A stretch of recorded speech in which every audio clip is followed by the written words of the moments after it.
Memang kalau sudah kita bicara tentang Padre Pio ini bisa meneteskan air mata, bisa Ya, nggak tahu lagi ya seperti apa begitu ya ada Tuhan kasih orang yang seperti itu. Dia dari sejak kecil loh. Dari sejak kecil dia sudah mengalami itu. Ya, Bu Bella silakan Bu Bella. buat saya Padre Pio adalah tempat pelarian. Mhm. Jadi sejak dahulu, sejak kecil Padre Pio selalu membantu orang. Apabila orang putus asa, seperti ibu yang bayinya, anaknya sakit, lari ke Padre Pio dan anak itu yang sudah meninggal di apa Hidup kembali. dihidupkan lagi. Lalu sebagai orang yang tidak punya pupil mata bisa melihat. Jadi orang-orang yang sakit, orang-orang yang putus asa selalu lari kepada Padre Pio. Begitu pula kita apabila kami sedang nggak ngerti mau buat apa, kita panggil Padre Pio tolong, Padre Pio tolong. Nah, atau bantulah kami dan selalu ada jalan keluar. Uh, Apabila kita malam mau tidur, susah sekali tidur. Padre Pio bantu saya mau tidur dan nggak lama mungkin tidur. Jadi sebagai orang yang selalu sudah berjanji untuk selalu membantu dan kita selalu minta bantuan kepada Padre Pio. Tapi kita juga harus juga tahu dan sadar diri kita harus selalu bersyukur bahwa setiap kita mendapat apa yang kita dibantu dan kita mendapat rahmat Tuhan itu. Cukup segitu aja. Makasih ya Bu Bella, betul sekali ya. Memang itu yang kita mungkin bisa pelajari, kita ambil sedikit ya yang namanya hidup dan menghidupi spiritualitas Padre Pio. Padre Pio itu selalu jadi jalan. Kalaupun kita nggak bisa jadi jalan, paling nggak penunjuk jalan. Ya. Ya, nggak bisa penunjuk jalan, jangan tutup jalan orang lain. Nah itu pesan Padre. Jadi kalau ada orang yang datang sama kita, nggak ada cerita yang namanya nggak bisa ditolong.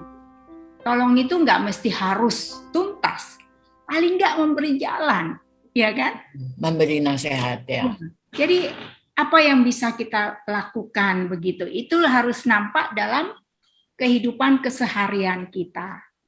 Ya, seperti itu. Itu yang namanya hidup dan menghidupi spiritualitas Padre Pio. Ya. Kita mulailah kecil-kecil ya. Misalnya seperti kalau kita bilang kayak tadi, aduh saya nggak bisa tidur Padre Pio, saya mau tidur.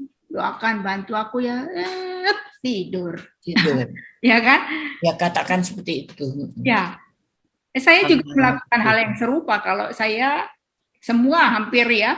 Kalau untuk bangun tidur aja saya harus minta tolong.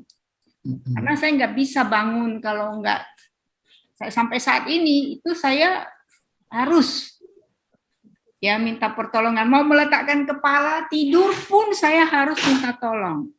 Kalau enggak nanti apa? Saya akan puter-puter kemudian saya akan bermasalah. Jadi saya selalu bilang, Padre Pio doakan bantu aku ya. Sekarang aku mau taruh kepalaku. Ya, sekarang aku mau miringkan kepalaku. Temenin aku ya tidur ya. Sekarang tidur. Tidur. Padre Pio memberi jalan Ya, setidak-tidaknya. ya. Membantu memberi jalan. Ya, jadi itulah yang kita diminta. Dan juga barangkali bukan kebetulan ya kita punya salam kita itu Strada ya. Ya, Sila Strada Solievo della Sofferenza. Jadilah jalan, ringankan penderitaan. Apapun itu. Nah, itu yang barangkali ya dalam kelompok doa kita ini sama seperti pesan Padre Andre di dalam homilinya yang lalu. Kita jadi garda terdepan. Ya berat ya sebagai kelompok doa. Dan dia bilang apa? Jangan eksklusif. Dan satu lagi harus patuh. Kemarin beliau mengkasih contoh itu dengan peraturan-peraturan dari keuskupan gitu ya. soal ke gereja saja begitu. Saya mau cerita ya satu, barangkali bukan kebetulan juga hari ini saya ikut misa di Rotondo. Pada saat mau menerima komuni, itu tadi imam itu memberikan katekisme singkat loh. Sampai bagaimana harus menerima sakramen Maha Kudus. Jadi beliau mengatakan, buatlah tanganmu seperti ini, dan jangan seperti ini, karena apa? Ini tubuh Kristus yang harus kamu hormati. Lalu dia bilang, buat tangan seperti ini, lalu ambil, jangan sambil jalan, ambil dengan penuh hormat.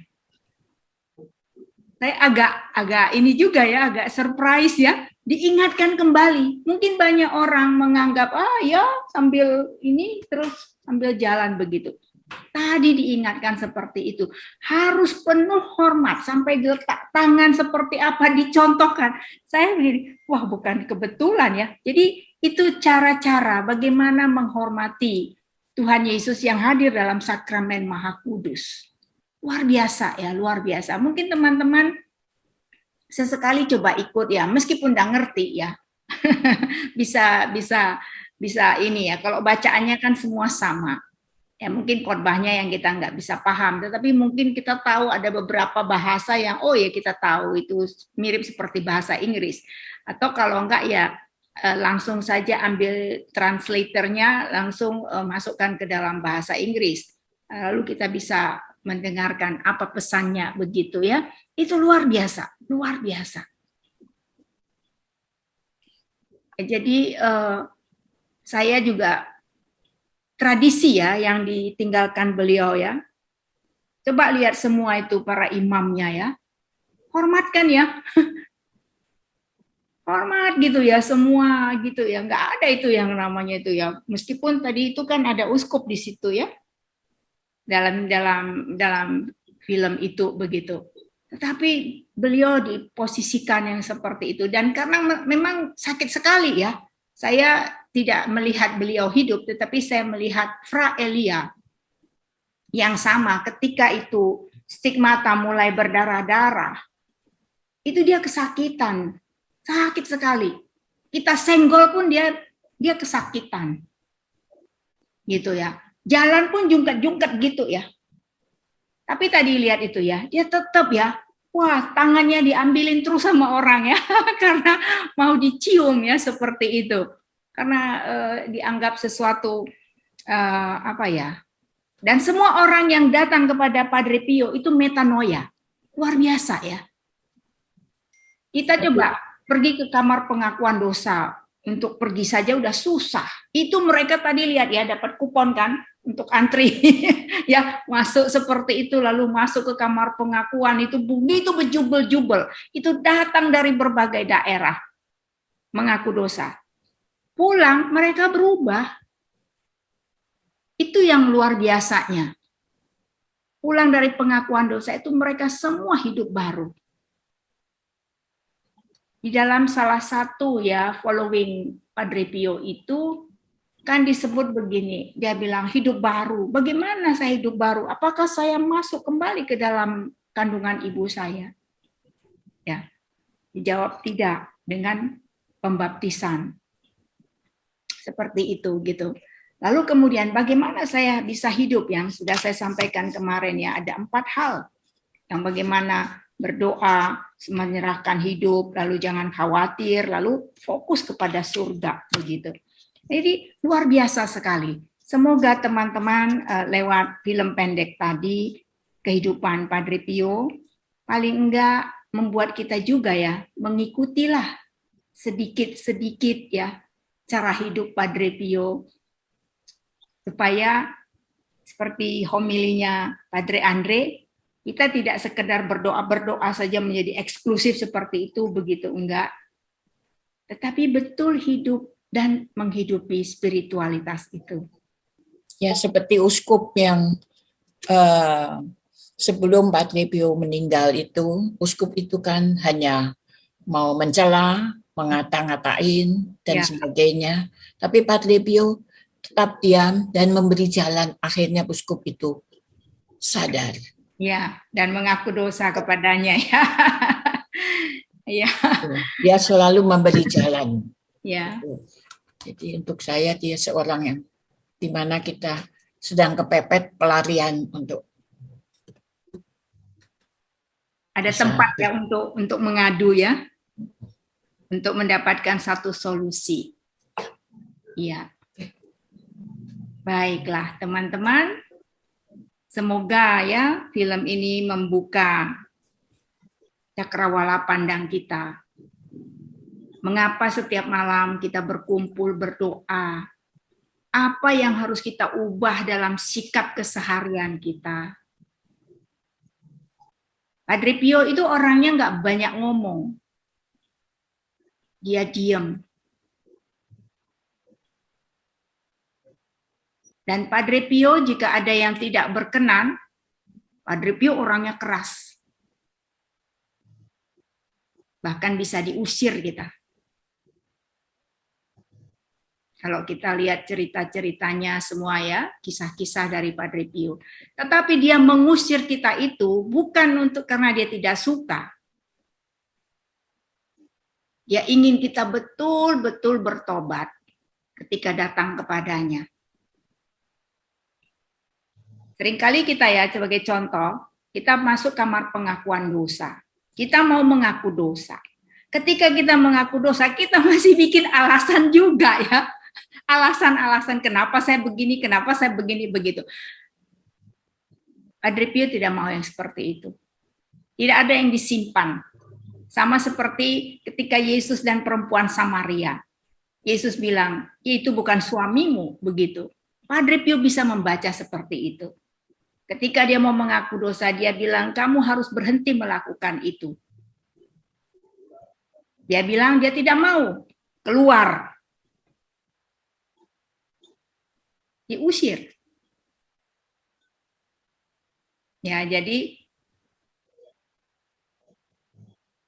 Padre Pio mengusirnya itu bukan karena dia tidak sayang, karena dia ingin sampai orang itu betul-betul menyadari dan kembali. Itu yang membuat orang metanoia. Berubah. Hidup baru benar-benar. Itulah kelebihan dari Padre Pio, maka dikenal sebagai Bapa Pengakuan Dosa. 15-17 jam sehari menerima peniten-peniten semua. Dari seluruh dunia. Kepada ayahnya sendiri. Ya. Jadi ya seperti begitu ya, mengadukan ya, seperti itu. Luar biasa. Kadang-kadang mau masuk kamar pengakuan dosa nggak tahu mau ngomong apa. Lalu Padre Pio yang kemudian menyampaikan pada orang tersebut. Karena dia nggak bisa bicara lagi. Maka orang itu tinggal mengangguk saja karena mengakui itu semua dosanya. Termasuk kepada ayahnya. Sedikit aja, saya mau sharing aja sedikit Bapak Ibu. Buat saya, Padre Pio, Santo Pio itu adalah penyelamat keluarga saya. Jadi dengan bergabung di Padre Pio Prayers Group, saya yakin tidak ada kebetulan, tapi memang hanya atas kerahiman Tuhan sajalah saya diberi kesempatan untuk memulai sesuatu yang baru, kembali mengutuhkan keluarga, di mana saya bisa kembali mengucapkan pembaharuan sakramen pernikahan saya bersama dengan suami, telah melalui begitu banyak dinamika dan hampir jauh dari Tuhan Yesus. Terima kasih Santo Pio dan terima kasih begitu banyak anugerah yang bisa saya terima. Padahal saya orang yang sangat berdosa. Terima kasih Bapak Ibu untuk semua doa-doanya. Itu aja Ibu. Terima kasih. Praise the Lord. Ya, saya sungguh sukacita ya, luar biasa. Karena apa? ini lagi satu contoh kerendahan hati ya, mau mengungkapkan diri ya. Nggak mudah orang mau membuka diri dengan segala dosa-dosanya ya. Terima kasih Bu Monica VV mengajarkan kita juga kerendahan hati. Untuk saya, Santo Pio itu Bapak pelindung spiritual saya. Sekarang saya lebih merasa untuk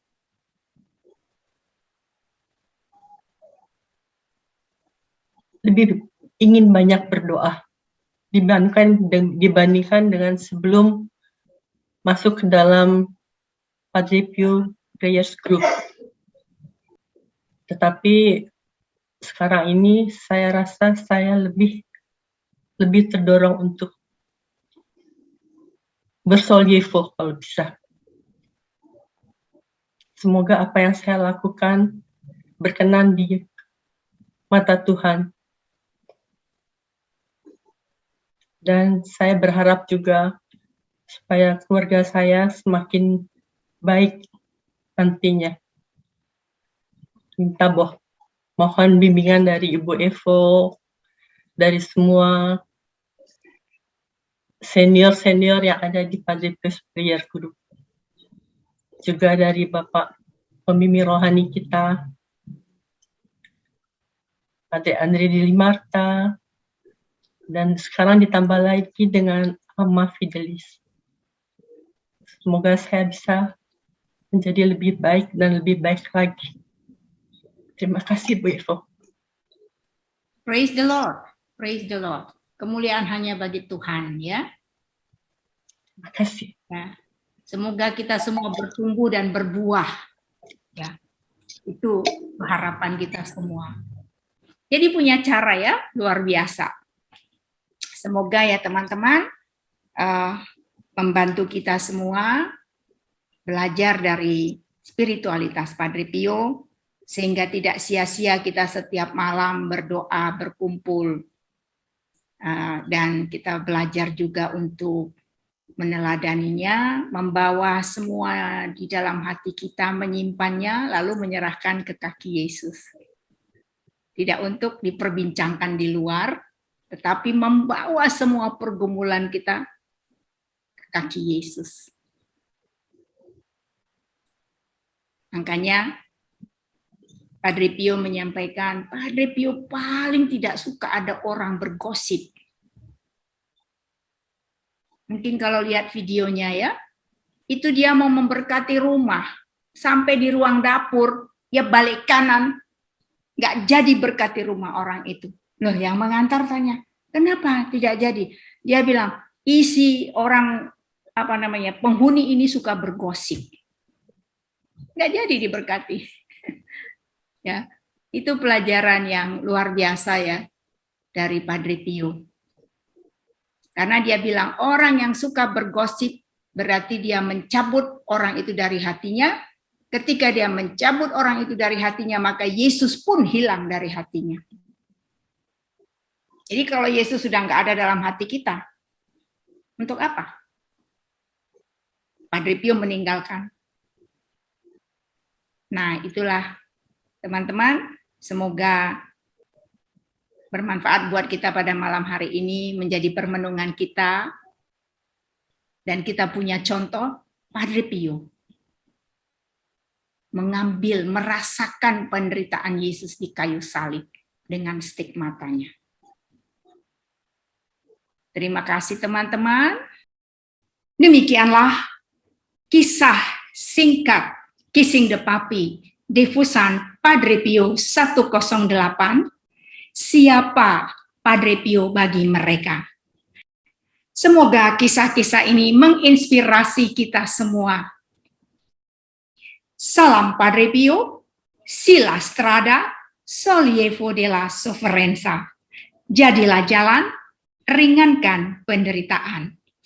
Padre Pio mengatakan, I belong to everyone. Everyone can say, Padre Pio is mine. Terima kasih, sampai bertemu kembali dalam kisah-kisah menarik berikutnya. Tuhan memberkati.